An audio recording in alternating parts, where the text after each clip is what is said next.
महाराज जी, मैं बहुत निराश और हताश और हार कर आपकी शरण में आया हूँ। मेरी इतनी बुरी दशा है कि मैं इसका वर्णन नहीं कर सकता।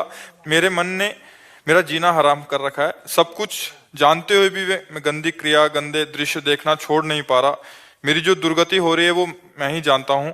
मैं सारा दिन घर में पड़ा रहता हूँ। डिप्रेशन की 6-7 वर्ष से दवा चल रही है। मैं किसी भी कार्य योग्य नहीं रहा हूँ। नाथ मुझे बचा ले, मैं कोई भी कार्य अगर मेरी बात मान जाओ तो सब ठीक हो जाएगा। तुम्हें कुछ नहीं छोड़ना। हमारी बात पकड़ो, पहले बहुत आराम से सुनो। देखो, आप आज आज से निश्चिंत हो जाओ। हम जैसा कह रहे हैं, हम बहुत सोच के कह रहे हैं। तुम पहले अपने दिमाग से हटा दो कि मुझे कुछ छोड़ना है, ठीक है? अब आपको पकड़ना है। बस आप नाम पकड़ लीजिए। जो हो रहा तुम उसकी चिंता मत कीजिए। प्रसन्न मुद्रा में रहिए, प्रसन्न रहिए और थोड़ा कुछ काम कीजिए। क्या काम करोगे? घर के काम है कुछ? थोड़े बहुत नहीं, घर में किसानी होती है? नहीं। नहीं होती। क्या होता है घर में? कैसे चलता है? वैसे सब नौकरी करते हैं तो मैं पढ़ाई कर लेता हूँ सब। बस एक कुछ काम करो, वो मतलब कार्यरत रहो। गाय भैंस कुछ है? वो कुछ काम करो। बस मैं आपका दोस्त बनना चाहता हूँ। है? दोस्त बनना चाहता हूँ मैं आपका। हाँ, पहली बात तो यह कि तुम गलत हो, ये हटाओ दिमाग से। हम जो कह रहे हैं मानो इसे आज से दिमाग से हटा दो, क्योंकि ये सोच जो है ना, ये आपको गिराती चली जाएगी। आज हम आपको कह रहे हैं, हम आपका हाथ पकड़ रहे हैं, आप निश्चिंत रहो। आप पहली बात ये छोड़ो कि आप गलत हैं, ठीक है? दूसरी, आप कभी गलत हो ही नहीं सकते। आप भगवान के अंश है। ये अंतःकरण गलत है, ये मन गलत हो गया है, तो इसको दंड भोगने दो। तुम चिंता मत करो। पहली बात तो तुम भगवान के अविनाशी अंश हो, चेतन, अमल, सहज, सुख राशि। अमल का मतलब होता है निर्विकार। तुम्हें कभी कोई विकार आ ही नहीं सकता। तुमने क्या किया? अपने आप को भूलकर शरीर और मन को अपना मान लिया। इसी से सारी गलतियां हो गई। और वो ज्ञान का विषय हम तो बिल्कुल साधारण बता रहे।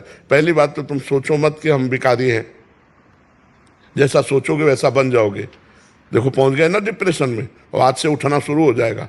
हमारी बात मान लो। पहली बात तो ये कि तुम जैसा हम कहें वैसा करो। दूसरी बात, हमारी सामर्थ्य तुम्हें उठाएगी। हमारी सामर्थ्य जानते हो? हाँ, आज से तुम देखना तुम्हारे हृदय में प्रसन्नता का एक रेखा खींचेगी और बढ़ती जाएगी, क्योंकि श्री जी ने भेजा है तुम्हें। अब तुम अपने जीवन को नष्ट करने की ये जो धारा है, इससे आप उबर जाओगे। राधा नाम जप करो, निरंतरता। जहां पड़े हो और मन तुम्हारा सोच कर रहा है, उसको सोचने दो।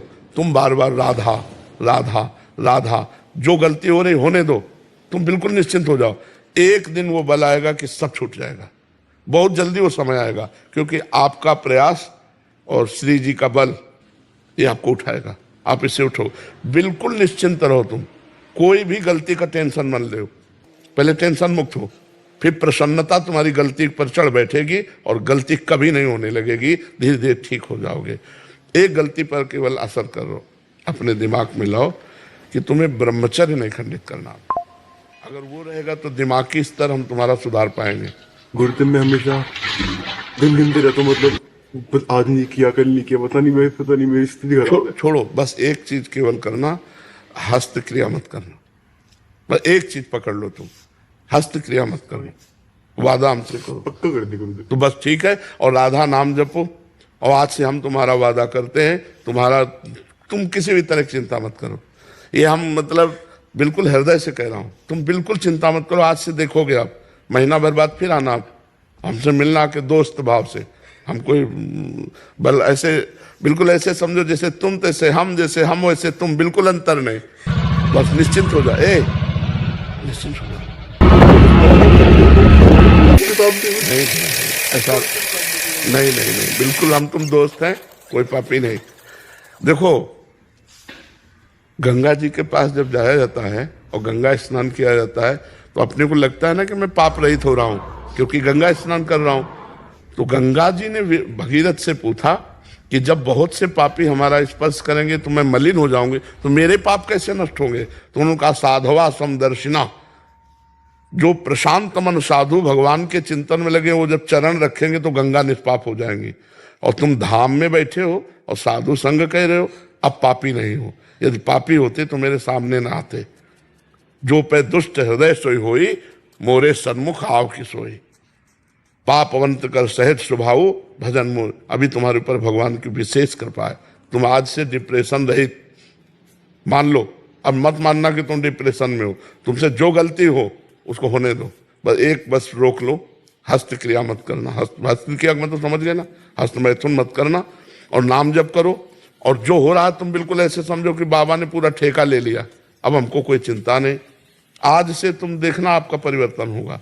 और पर कोई काम करो, 2-4 घंटे का काम करो, कोई भी काम करो, कोई ना कोई काम ढूंढो, जैसा मनावे, पर आप काम करो, आप घर में पड़े नहीं रहोगे। महाराज जी कहीं ऑफिस आदि में भी कर सकते हैं? कहीं भी काम करो, बैठे मत करो, मन को समय मत दो। ये बहुत बहुत दुष्ट है। या मतलब नए नए बच्चे ऐसे गलत आचरणों में फंसते जाते हैं। इसका कारण होता है बच्चा ब्रह्मचर्यहीनता, गलत आचरण, तो उससे मन पाप में होता जाता है और वही दंड देता है।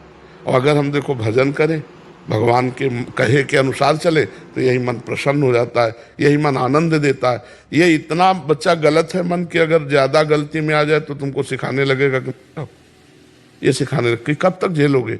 यही मन सिखाता है। इसी दुष्ट मन को ठीक करने के लिए अध्यात्म है। और जब ये ठीक हो जाता है तो बच्चा चाहे जितना कष्ट हो आनंद बना रहता है, एकदम आनंद। हमारी तुम्हारी दोस्ती पक्की, और आज से तुम बिल्कुल आनंदित रहो, ठीक है। अब अगली बार जब आना ना तो आप बताना कि आपका मन कैसा है, ठीक है। हमारे पास इंजेक्शन है, तुम जाओ ठीक हो जाएगा। हाँ, समस्त सृष्टि का मन श्री कृष्ण है, और श्री कृष्ण का मन किशोरी जी है, और किशोरी जी की शरण में हम हैं। चिंता मत कर। राधा राधा रटते रहना, ठीक है। आप इसको एक श्री जी का प्रसादी चुनरी लाओ, इसको दे प्रसादी बरसाने की श्री जी की चुनरी का एक प्रसादी। मस्त रहे यार, हमारी जिंदगी ही जगत के लिए है, मस्त रहे। I love you Gurudev, I love you. अब ये तो हम नहीं बोल सकते। इसको अपने सिराने रख लेना बच्चा ना। सिराने का मतलब समझते हो? सिराने का मतलब होता है जैसे तकिया रख